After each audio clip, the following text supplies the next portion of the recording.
Hi friends, welcome to my channel. എൻ്റെ പേര് Shafeeda. Tally ERP9 എന്ന സോഫ്റ്റ്വെയർ വളരെ സിമ്പിളായിട്ട് എങ്ങനെ പഠിക്കാം എന്നൊരു വീഡിയോ ആയിട്ടാണ് ഞാൻ വന്നിട്ടുള്ളത്. നമുക്കറിയാം, അക്കൗണ്ടിംഗ് സോഫ്റ്റ്വെയറുകളിൽ വളരെ പ്രചാരമുള്ള ഒരു സോഫ്റ്റ്വെയറാണ് ടാലി. ഒന്നിലധികം രാജ്യങ്ങളുടെ അക്കൗണ്ട്സ് നമുക്ക് ടാലിയിൽ ചെയ്യാൻ സാധിക്കും. ടാലിയിലെ ആദ്യത്തെ പാർട്ട് ആണ് നമ്മളിവിടെ ഇന്ന് ഡിസ്കസ് ചെയ്യാൻ പോകുന്നത്. ആദ്യമായിട്ട് നമുക്ക് ടാലിയിൽ ഒരു കമ്പനി എങ്ങനെ ക്രിയേറ്റ് ചെയ്യാമെന്ന് നോക്കാം. അപ്പോൾ ആദ്യം നമുക്ക് നമ്മുടെ സിസ്റ്റത്തിൽ ടാലി സോഫ്റ്റ്വെയർ ഇൻസ്റ്റാൾ ചെയ്യേണ്ടതാണ്. ഇവിടെ നിങ്ങൾക്ക് ഡെസ്ക് ടോപ്പിൽ ടാലി ERP9 എന്ന സോഫ്റ്റ്വെയർ കാണാൻ സാധിക്കും. മൗസിൽ നമുക്ക് ഡബിൾ ക്ലിക്ക് കൊടുക്കാം.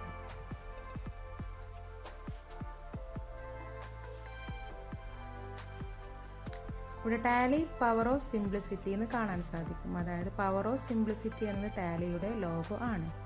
ഫസ്റ്റ് നമുക്കിവിടെ ഓപ്പൺ ആകുന്നത് സ്റ്റാർട്ടപ്പ് എന്നുള്ളൊരു വിൻഡോ ആണ്. ലൈസൻസ് ഉണ്ടെങ്കിൽ നമുക്ക് ടാലി ലൈസൻസ് മുഖേന ഓപ്പൺ ചെയ്യാം. പക്ഷെ ഞാനിവിടെ ഓപ്പൺ ചെയ്യുന്നത് വർക്ക് ഇൻ എഡ്യൂക്കേഷണൽ മോഡിലാണ്. നമുക്കിവിടെ കമ്പനി ഇൻഫോ മെനു ആണ് ഓപ്പൺ ആയി വന്നിട്ടുള്ളത്. ഇനി മുകളിൽ നമുക്ക് ഹോറിസോണ്ടൽ ബാർ കാണാം. അതുപോലെ തന്നെ ക്ലോസ് ബട്ടൺ, സൈഡിലായിട്ട് ക്ലോസ് ബട്ടൺ കാണാവുന്നതാണ്. ഇനി റൈറ്റ് സൈഡിൽ നമുക്ക് ബട്ടൺ പാനലുണ്ട്. അവിടെ കുറച്ച് ഷോർട്ട് കീസ് ഒക്കെയാണ് കാണിക്കുക. അതാണ് ബട്ടൺ പാനൽ എന്ന പേരിൽ അറിയപ്പെടുന്നത്. അതുപോലെ തന്നെ ഇൻഫർമേഷൻ പാനലാണ് താഴെ കാണിക്കുന്നത്. ടാലിയുടെ വേർഷനൊക്കെ അവിടെയാണ് കാണിക്കുക. ഇനി കാൽക്കുലേറ്റർ നമുക്ക് യൂസ് ചെയ്യണമെന്നുണ്ടെങ്കിൽ താഴെ നമുക്ക് കാൽക്കുലേറ്റർ യൂസ് ചെയ്യാനുള്ള ഓപ്ഷനും ഉണ്ട്. ഇനി കമ്പനി ഇൻഫോ മെനുവിൽ ഫസ്റ്റ് നമുക്ക് സെലക്ട് കമ്പനി എന്ന ഓപ്ഷനാണ് കാണിക്കുന്നത്. അതായത് ടാലി അതുപോലെ ഏതൊരു അക്കൗണ്ടിംഗ് സോഫ്റ്റ്വെയറുകളിലും നമുക്ക് എത്ര കമ്പനീസിനെ വേണമെങ്കിലും ക്രിയേറ്റ് ചെയ്യാം. ക്രിയേറ്റ് ചെയ്ത് വെച്ചിട്ടുള്ള കമ്പനീനെ സെലക്ട് ചെയ്യാൻ വേണ്ടിയാണ് സെലക്ട് കമ്പനി എന്ന ഓപ്ഷൻ യൂസ് ചെയ്യുന്നത്. അപ്പോൾ നമ്മളിവിടെ സെലക്ട് കമ്പനിയിൽ ക്ലിക്ക് ചെയ്തിട്ടുണ്ടെങ്കിൽ കമ്പനിയുടെ ലിസ്റ്റ് ഇവിടെ നമുക്ക് വരും. അപ്പോൾ ഞാനിവിടെ സെലക്ട് കമ്പനിയിൽ ഒന്ന് ക്ലിക്ക് ചെയ്ത് നോക്കുകയാണ്. പക്ഷേ ഞാൻ ഈ സിസ്റ്റത്തിൽ കമ്പനീസ് ഒന്നും ക്രിയേറ്റ് ചെയ്തിട്ടില്ല. അതുകൊണ്ടാണ് നോ കമ്പനീസ് എന്ന് കാണിക്കുന്നത്. നമുക്ക് വീണ്ടും കമ്പനി ഇൻഫോ മെനുവിലേക്ക് തന്നെ തിരിച്ചു വരാം. അടുത്ത നമുക്ക് അതിൻ്റെ താഴെ ലോഗിൻ ഹാസ് റിമോട്ട് യൂസർ എന്ന ഓപ്ഷനാണ് കാണിക്കുന്നത്. അതായത് സെർവറിൽ കണക്ട് ചെയ്തിട്ടുള്ള ഒരു കമ്പനിയിൽ നമുക്ക് സെപ്പറേറ്റ് യൂസർ നെയിമും പാസ്വേഡും ഉണ്ടായിരിക്കും. ആ യൂസർ നെയിമും പാസ്വേഡും യൂസ് ചെയ്തുകൊണ്ട് ആ നെറ്റ്വർക്കിലെ ഏതെങ്കിലും ഒരു കമ്പ്യൂട്ടറിൽ നമുക്കതിന് ലോഗിൻ ചെയ്യാൻ സാധിക്കും. അതിനുള്ള ഓപ്ഷനാണ് ലോഗിൻ ഹാസ് റിമോട്ട് യൂസർ. ഇപ്പോൾ ഇവിടെ നമുക്ക് ലോഗിൻ ഹാസ് റിമോട്ട് യൂസറിൽ ക്ലിക്ക് ചെയ്തിട്ടുണ്ടെങ്കിൽ നമ്മളോട് പാസ്വേഡും അതുപോലെ തന്നെ ID ഒക്കെ ചോദിക്കും. അപ്പോൾ അത് നമുക്ക് കറക്റ്റായിട്ട് കൊടുത്താൽ മറ്റൊരു കമ്പ്യൂട്ടറിൽ നമുക്കത് യൂസ് ചെയ്യാം. ഇപ്പോൾ ഇവിടെ കണ്ടോൾ ID ചോദിക്കുന്നുണ്ട്, അതുപോലെ തന്നെ പാസ്വേഡും ചോദിക്കുന്നുണ്ട്. അടുത്തത് നമുക്ക് ക്രിയേറ്റ് കമ്പനി എന്ന ഓപ്ഷനാണ്. അതായത് പുതിയൊരു കമ്പനീനെ ക്രിയേറ്റ് ചെയ്യാനാണ് ക്രിയേറ്റ് കമ്പനി എന്ന ഓപ്ഷൻ യൂസ് ചെയ്യുന്നത്. അതിൻ്റെ താഴെ നമുക്ക് ബേക്കപ്പ് കാണാം. ബേക്കപ്പ് എന്താണെന്ന് വെച്ചാൽ, ഇപ്പോൾ ഏതൊരു കമ്പനീനെ ക്രിയേറ്റ് ചെയ്യുമ്പോൾ തന്നെ കമ്പനിയിൽ ഡെയിലി നടക്കുന്ന ആക്ടിവിറ്റീസിനെ സ്റ്റോർ ചെയ്യാനുള്ള ഓപ്ഷൻ ഉണ്ട്. ഫോൾഡർ സെലക്ട് ചെയ്യുകയാണെങ്കിൽ നമ്മൾ ചെയ്യുന്ന എല്ലാ ആക്ടിവിറ്റീസും എല്ലാ എൻട്രീസും സ്റ്റോർ ആയിട്ട് വരും. അപ്പോൾ ടാലി ചെയ്യുന്ന ഒരാൾ അത് ഡെയിലി ബേക്കപ്പ് ചെയ്യുകയാണെന്നുണ്ടെങ്കിൽ, ഇപ്പോൾ സിസ്റ്റത്തിന് എന്തെങ്കിലും എറർ വരികയാണെങ്കിൽ മറ്റൊരു ടാലിയിൽ നമുക്കതിനെ റീസ്റ്റോർ ചെയ്യാം. അതിനുള്ള ഓപ്ഷനാണ് ബേക്കപ്പ്. അതിൻ്റെ താഴെ നമുക്ക് റീസ്റ്റോർ കാണാം. അതായത് ബേക്കപ്പ് ചെയ്തിട്ടുള്ള ഡാറ്റാസിനെ റീസ്റ്റോർ ചെയ്യാൻ വേണ്ടിയാണ് റീസ്റ്റോർ എന്ന ഓപ്ഷൻ യൂസ് ചെയ്യുന്നത്. ഏറ്റവും താഴെ നമുക്ക് ക്വിറ്റ് കാണാം. ടാലിയിൽ നിന്ന് ക്വിറ്റ് ചെയ്യാനുള്ള ഓപ്ഷനാണ് ക്വിറ്റ്. നമുക്ക് വീണ്ടും ക്രിയേറ്റ് കമ്പനിക്ക് വരാം. ടാലി സോഫ്റ്റ്വെയറിൽ എങ്ങനെയാണ് ഒരു കമ്പനീനെ ക്രിയേറ്റ് ചെയ്യാമെന്ന് നോക്കാം. ഇതാണ് കമ്പനീനെ ക്രിയേറ്റ് ചെയ്യാനുള്ള വിൻഡോ.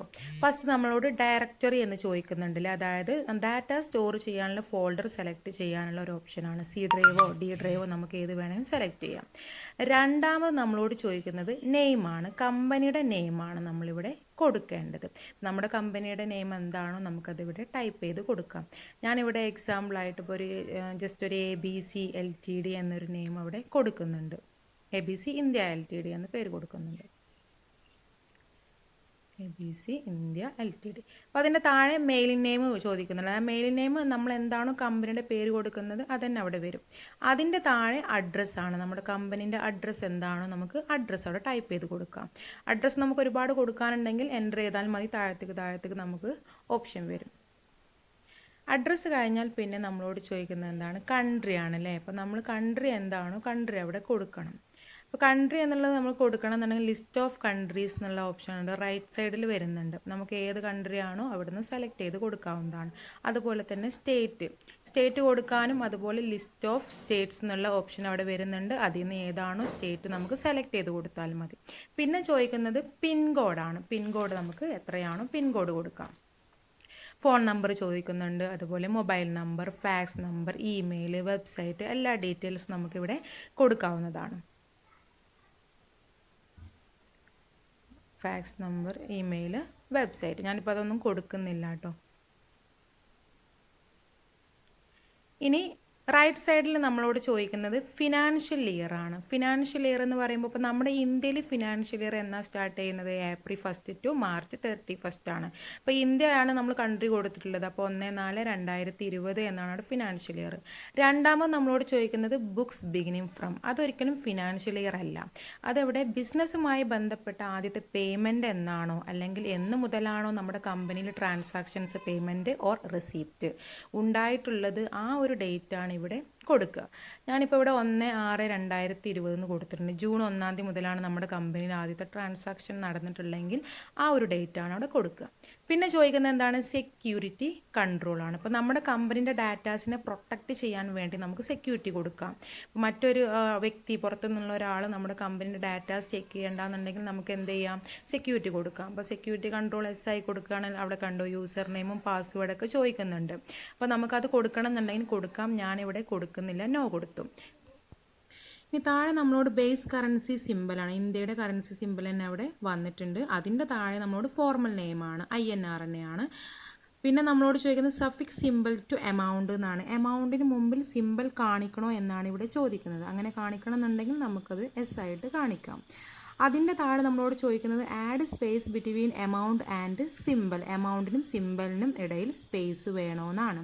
സ്പേസ് വേണമെന്നുണ്ടെങ്കിൽ നമുക്കതിന് S ആയിട്ട് കൊടുക്കാം, അല്ലെങ്കിൽ നോ ആയിട്ട് കാണിക്കാം. അതിൻ്റെ താഴെ നമ്മളോട് ചോദിക്കുന്നത് ഷോ എമൗണ്ട് ഇൻ മില്യൺസ് എന്നാണ്. അതായത് 1 മില്യൺ എന്ന് പറഞ്ഞിട്ടുണ്ടെങ്കിൽ 10 ലക്ഷം രൂപയാണ്. അപ്പോൾ നമ്മുടെ കമ്പനിയിൽ വലിയ എമൗണ്ടിൻ്റെ ട്രാൻസാക്ഷൻസ് ഉണ്ടെങ്കിൽ നമുക്ക് മില്യൺ ആയിട്ട് തന്നെ കാണിക്കാം. കാരണം സീറോസിൻ്റെ എണ്ണം കൂടുമ്പോഴുള്ള കൺഫ്യൂഷൻ നമുക്കവിടെ ഒഴിവാക്കാം. അപ്പോൾ മില്യൺ ആയിട്ട് കാണിക്കണം എന്നുണ്ടെങ്കിൽ S കൊടുക്കാം. ഇതിൻ്റെ ഈ സൈഡിലായിട്ട് നമ്പർ ഓഫ് ഡിക്യുമൽ പ്ലേസസ് അത് 2 തന്നെയാണ്. അതുപോലെ എമൗണ്ട് ആഫ്റ്റർ ഡിക്യുമൽ എന്നുള്ളത് പൈസ തന്നെയാണ്. എമൗണ്ട് ഇൻ വേർഡ്സ് എന്നുള്ളത് 2 തന്നെയാണ്, മാറ്റി കൊടുക്കുക.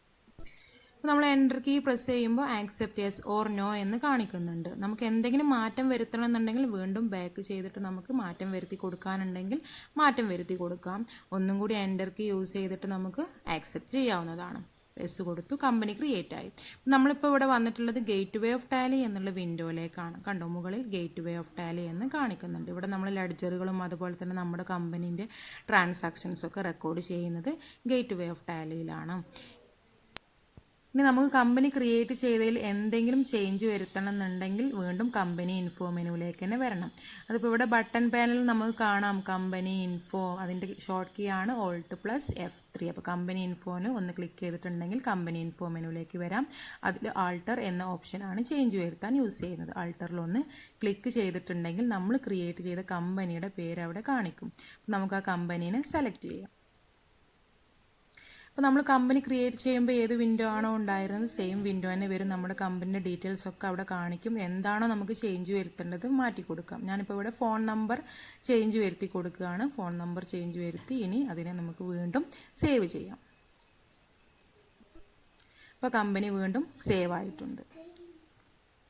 ഇനി നമുക്ക് വീണ്ടും ഗേറ്റ് വേ ഓഫ് ടാലിയിലേക്ക് തന്നെ വരണമെന്നുണ്ടെങ്കിൽ കീബോർഡിലെ എസ്കേപ്പ് ബട്ടണിൽ പ്രസ് ചെയ്താൽ മതി. ഇനി ഇതിൻ്റെ ലെഫ്റ്റ് സൈഡിലായിട്ട് നമുക്ക് കമ്പനിയുടെ കറണ്ട് പീരീഡ് കാണിക്കും. അതുപോലെ തന്നെ കമ്പനിയുടെ പേര്, കമ്പനിയുടെ കറണ്ട് പീരീഡ്, കറണ്ട് ഡേറ്റ്, പിന്നെ അതുപോലെ ഡേറ്റ് ഓഫ് ലാസ്റ്റ് എൻട്രി. നമ്മളിപ്പോൾ എൻട്രീസ് ഒന്നും റെക്കോർഡ് ചെയ്തിട്ടില്ല, അതാണ് അവിടെ ഡേറ്റ് കാണിക്കാത്തത്. ഓക്കെ, ഇനി നമുക്ക് ബട്ടൺ പാനലിൽ ഷട്ട് കമ്പനി എന്നൊരു ഓപ്ഷനും കൂടി കാണാൻ സാധിക്കും.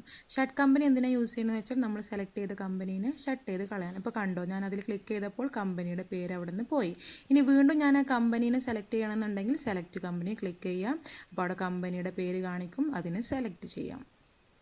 ക്ലിക്ക് ചെയ്തിട്ടുണ്ടെങ്കിൽ കമ്പനി വീണ്ടും ഓപ്പൺ ആയിട്ട് വരും. അപ്പോൾ കണ്ടോ, വീണ്ടും കമ്പനി ഓപ്പൺ ആയിട്ട് വന്നു. ഗേറ്റ് വേ ഓഫ് ടാലി എന്ന മെനുവിലേക്ക് തന്നെ തിരിച്ചു വന്നു. അപ്പോൾ ഇത്രയുമാണ് ഇന്നത്തെ വീഡിയോയിലുള്ളത്. ഈ വീഡിയോ നിങ്ങൾക്ക് ഉപകാരപ്പെട്ടെങ്കിൽ ലൈക്ക് ചെയ്യാനും ഷെയർ ചെയ്യാനും സബ്സ്ക്രൈബ് ചെയ്യാനും മറക്കരുത്. ബെല്ലൈക്കൺ ക്ലിക്ക് ചെയ്ത് അതിലെ ഓൾ എന്ന ഓപ്ഷൻ സെലക്ട് ചെയ്യുകയാണെങ്കിൽ ഞാൻ ഇനിയും വീഡിയോ ഇടുമ്പോൾ അതിന് നോട്ടിഫിക്കേഷൻ നിങ്ങൾക്ക് ലഭിക്കുന്നതാണ്. അപ്പോൾ അടുത്ത പാർട്ടുമായി അടുത്ത വീഡിയോയിൽ കാണാം. ബൈ.